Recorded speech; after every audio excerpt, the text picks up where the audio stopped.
네, 경찰청에 따르면 올해 교통사고 사망자 수가 증가했다고 합니다.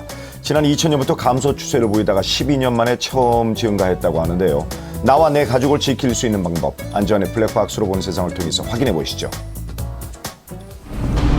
여기는 경부고속도로입니다. 자, 그런데 트럭이 지금 승용차를 들이받았습니다. 다행히 전복되지는 않았지만 4차로에 있던 흰색 차량까지 피해가 가는데요.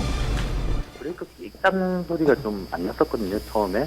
먼저 쾅 소리가 나고 그다음부터 삑 소리가 났었거든요. 빗길 때문에 제동을 좀 늦게 하신 것 같아요. 좀 앞에 이 정체 구간을 갖다가 제대로 확인을 못 하신 것 같아요. 고속도로에서 차량들의 속도가 갑자기 줄어들 경우 앞을 주시하지 않으면 제때 멈춰서기가 어렵습니다. 항상 집중해 주십시오. 강원도 강릉입니다. 제보자는 가족과 함께였는데요. 적색 신호를 확인하고 제보자의 차량이 멈춰서는 그 순간 옆에서 지금 차가 튕겨나갔습니다. 뭐죠? 반대편 차들과 충돌 위기를 모면하고도 한참을 밀려가는데요. 정말 순식간에 벌어진 일입니다. 소음이 굉장히 컸던지라 탑승자들이 많이 걱정을 됐었는데요. 현장에서 하차하는 상태를 보고 나서는 생각보다는 이제 큰 사고는 아니었던 것 같고요. 왜 이런 일이 벌어졌을까요? 뒤따르던 버스가 멈춰서는 차량을 미처 발견하지 못한 겁니다. 졸음과 술 그리고 전방주 시태만은 운전자가 떨쳐내야 할 3대 악입니다. 안전의식 회복 부탁드립니다. 다음 제보자입니다. 얼마 전 수동변속 차량을 구입했다고 하는데요. 오토로 하면은 편하기는 한데 사고 이후에 전자차를 타면은 또 사고가 날 것 같은 기분이 들어요. 전자차요. 무엇이 제보자를 두려움에 떨게 했는지 확인해 볼까요? 저녁 시간 제보자는 마을의 한 도로를 달리고 있었습니다. 자, 그런데 그 순간 지금 차가 이상합니다. 굉음을 내면서 통제 불능 상태가 되는데요. 자자자, 결국 건물을 들이받고 나서야 멈춰섰습니다. 속도가 정말 굉장했는데요. 다른 사고가 없던 게 천만다행입니다. 지금 브레이크가 안 되었다는 거죠? 건너무게 신호가 떨어지는 사람이 건너오려고 하는데 제가 못 건너오게 멀리서 크락션으로 한 번밖에 못 눌렀습니다. 워낙 차가 세게 달리니까 더 이상 어디 갈 데가 없으니까 저는 포기를 한 거죠. 면허 딴 지가 35년이 됐습니다만 저런 일이 진짜 있을까? 정말 놀라셨겠네요. 사고 장소를 찾아가 봤습니다. 현장은 복구됐지만 그날의 기억은 지울 수 없다고 하는데요. 많이 놀라셨겠죠. 차량 사진입니다. 제보자가 중고 차량을 구입한 지 겨우 사흘 만에 사고가 발생했습니다. 차를 멈추기 위해 브레이크를 워낙 세게 밟아서 페달까지 부러졌다고 하는데 급발진 추정 사고가 매년 증가하고 있지만 정확한 원인은 제대로 밝혀지지 않고 있습니다. 앞으로 지속적인 연구가 계속돼서 이와 같은 사고가 되풀이되지 않기를 바랍니다. 무섭네요. 전라도에 위치한 한 고속도로 휴게소입니다. 지금 제보자의 차량 앞으로 두 여성분이 걸어가는데요. 그런데 이때 갑자기 차가 돌진해 왔습니다. 사람은 괜찮을까요? 괜찮나요, 사람은? 그냥 생각도 없었어요. 저는 그냥 이게 지금 휴게소인데요. 그래가지고 아이고. 한 분은 넘어지셔가지고 무릎도 좀 깨지시고 그 아주머니 혼자 타고 계시고 주변에서 막 다른 분들이 너무 덥다고 막차 안에 그냥 계시지 말고 막 밖으로 나가라 해가지고 좀 도와드리면서 밖으로까지는 나왔었거든요. 경찰 확인 결과 사고 원인은 운전 미숙으로 추정된다고 합니다. 이렇게 잠시 쉬어가는 휴게소에서도 안전 확보 잊지 마십시오. 다음 제보 영상입니다. 자, 그런데 지금 어디로 가나요? 사람 있습니다. 다행히 사람과 충돌 없이 제보자의 차량이 멈춰섰습니다. 글쎄요, 제가 왜 글로 가는지 정말 저도 이해가 안 되는데요. 무슨 말씀인가요? 알 수 있는 방법이 있죠. 왜 이런 상황이 온 건지 영상으로 확인해 보겠습니다. 제보자의 차량이 지금 달리고 있는데 바로 이 차량이 급하게 차로 변경을 한 게 문제였습니다. 승용차와의 직접적인 충돌이 없었던 대신 제보자 혼자 피해를 입고 말하는데요. 저도 그냥 피하다 보니까 정신없이 그냥 헤드만 틀었죠. 브레이크 밟고. 근데 그 차는 그냥 가버리더라고요. 사고는.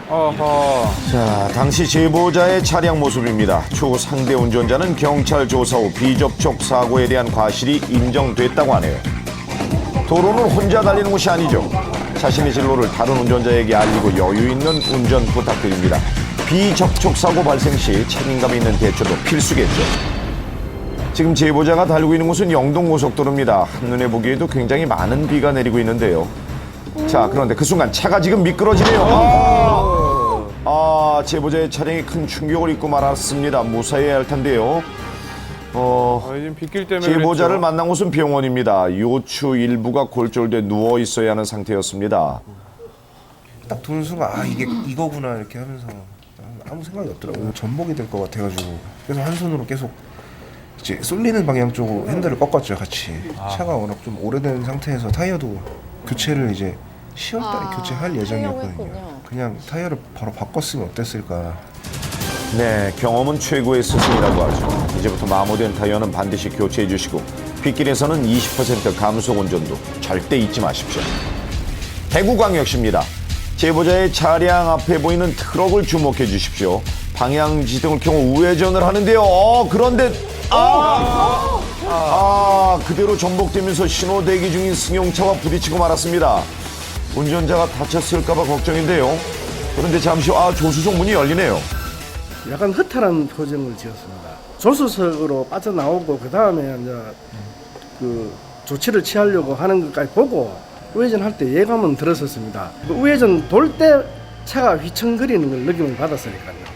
기준에 맞는 화물 적재는 사고를 예방하는 지름길이죠. 더불어 주행 방향을 바꿀 땐 반드시 사전 감속도 기억해 주시길 바랍니다. 여기는 경상북도 청도입니다. 도로가 갑자기 정체되기 시작하는데요. 심지어 차량들이 일제히 길 한쪽으로 붙어서고 있네요. 무슨 일일까요? 잘 안 막히는데 그날따라 막히길래 이게 차들이 또 조금씩 양보를 하더라고요. 혹시나 이게 앰뷸런스인지 아니면 경찰 차량인지 혹시나 또 역주행 차량일 수도 있잖아요. 네, 이유가 분명히 있었을 텐데요. 숨죽인 제보자 앞에 나타난 것은 바로 이게 뭔가요? 청대의 명물 소입니다. 아이고 머리에 노란 리본까지 메고 있는데요. 와 보다가 갑자기 이건 또 재현을 이 실감 해주시는군요. 나는지 감사합니다. 매년 이제 개최하는 이제 청도군 체육대회 행사라 가지고 아마 소싸움이 또 고장이다 보니까 소싸움이요. 그쪽이 터트려져 가지고 빵빵 하는 소리에 걔도 이렇게 많이 놀라가지고 큰 사고도 이어지지 않았고 저도 다행히 큰 부상이 없었고 그냥 이렇게 해프닝으로. 네, 이런 돌발적인 상황에 대처하는 것도 운전자의 몫입니다. 그나저나 우리 소 무릎 안 까졌을까 모르겠네요. 제보자는 가족과 함께 외식을 하러 나가는 길입니다. 자, 그런데 지금 연기가 계속 나고 있어요. 다른 운전자의 시야를 갈 경우 매우 위험합니다.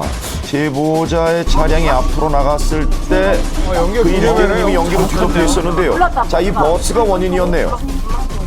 승객들은 괜찮을까요? 옆에 근접해서 지나갈 때쯤 보니까 뒷부분에서 이제 불꽃 불꽃까지 불길이 보이더라고요. 그리고 마침 그 버스가 또 저희 애가 학교를 타고 다니는 버스인데 저런 나와 내 가족이 타고 있는 버스라고 상상해 보십시오. 가슴이 철렁하시죠? 자, 승객이 내리는 모습이 후방 영상에 담겼습니다. 당시 버스에 타고 있던 40여 명의 승객은 모두 무사했다고 하는데요. 이번 사고는 오일이 타면서 생긴 연기였다고 하네요. 대표적인 대중교통인 만큼 작은 사고도 없길 부탁드립니다. 제보자는 고속도로를 주행 중입니다. 늦은 시간이라 도로가 많이 어두운 상태인데요. 자, 그런데 지금 결국 부딪히고 말았습니다. 이 멀리선 미리 발견하기 아주 힘든 상황인데요. 옆으로 완전히 길을 막고 서 있을 거라는 생각을 할 수가 없었죠. 길도 어두운 상황이고 삼각대도 세우지 않았고 운전자도 뭐 이렇게 불빛을 전혀 비추지도 않았고. 사고가 발생한 후에 운전자는 뒤늦게 휴대전화 불빛을 이용해서 신호를 보내는데요. 이 역시 아주 위험한 행동이죠. 상태는 이제 술이 완전 많이 취해 있었고요. 저희는 저런 뭐 신경도 안 취해 쓰더라고요. 있었군요. 그냥 이제 저희 사고 나고 얼마 안 있어서 이제 고속도로 수찰대가 오고 했는데 브레이크 밟다가 돌아가지고 중앙분리대를 받았다 그러더라고요. 혼자가. 고속도로 2차 사고 치사율은 일반 사고보다 무려 5배가량 높다고 합니다. 삼각대 설치 잊지 마시고요. 또 음주운전 안 되죠. 다음 제보자 역시 고속도로에서 생긴 일입니다. 자, 지금 저 빨간 원안에 보이는 트럭이 가드레일을 들이받았습니다. 그런데 더 큰 문제는 다른 데 있었습니다. 잘 보십시오. 제보자의 차량이 계속해서 뒤를 따라가는 동안 사고 트럭이 멈추질 않네요. 지금 신고를 하는 중인데요. 운전자가 혹시 의식이 없어서 저러지는 않나 싶은 마음에 제가 뒤에서 비상등을 켜고 그 차가 정지할 때까지 따라가는 상태에서 지금 이대로라면 더 큰 위험도 배제할 수 없습니다. 제보자가 서둘러 내려 운전자를 확인했다고 하는데요. 의식 없이 오른쪽으로 쓰러져 있었고 차량은 시동이 걸린 채로 의식이 와이퍼가 없었군요. 움직이고 있었어요. 그래서 운전자한테 말을 시켰는데 운전자가 그냥 멍하니 쳐다만 보고 말을 못하는 상태였고요. 아하, 119 확인 결과 운전자는 무사히 귀가했다고 합니다. 사고 원인은 아직도 조사 중인데요. 예방만큼 좋은 게 없죠. 건강과 안전을 최우선으로 지키십시오. 아이고. 부산광역시입니다. 제보자의 차량은 신호 대기 중입니다. 자, 그런데 지금 안 되죠. 좌회전 신호를 받고 나오던 택시 치고 말았습니다. 저 앞에 지금 육교도 있었는데요. 브레이크도 안 잡은 상태에서 밀고 나갔어요. 그러니까 아이고. 여자가 조금만 더 반대편을 일찍 보고 걸어갔다든가 아니면 그 택시 기사분이 뭐 한 1초만 늦었어도 네, 정말 큰 부상을 입을 뻔했습니다. 감베라의 차이였네요, 정말.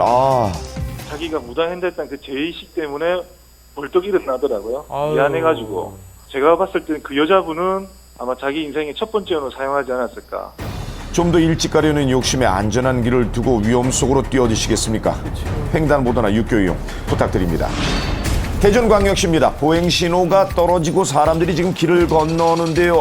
할머니 한 분이 미처 길을 다 건너지 못하셨네요. 중간에 이 상황에 지금 할머니도 어찌할 바를 모르시는데요. 많이 위험해 보이죠? 할머니가 그때 당시 지팡이를 짚고 걸음걸이가 좀 느리시더라고요. 아이고. 불안한데? 어떡하지? 내릴까 말까 그 생각밖에 안 했어요. 네, 그런데 지금 제보자 주행 방향에 직진 신호가 떨어졌습니다. 모두 쉽게 움직일 생각을 못하는 이때 좌회전을 하려고 서 있던 오토바이 운전자가 나섰네요. 도로 한가운데 위태롭게 서 계시던 할머니가 안전하게 길을 건널 수 있도록 도와주는데요. 아유, 정말 고맙습니다. 우리 제보자는 어떤 생각이 드셨을까요? 솔직히 글장 되니까 저 부끄러우시더라고요. 그분이 딱 모시고 가고 나서 다행이다고 생각을 했는데 애들 생각이 먼저 나더라고요. 애들의 엄마로서 진짜 다음번엔 절대로 나서가지고 해봐야 되겠다고 생각을 많이 했었죠. 일반 보행자들에게는 길기만 한 신호도 거동이 불편한 노인분들께는 짧을 수 있습니다. 배려하며 잠시 멈춰가는 여유로운 마음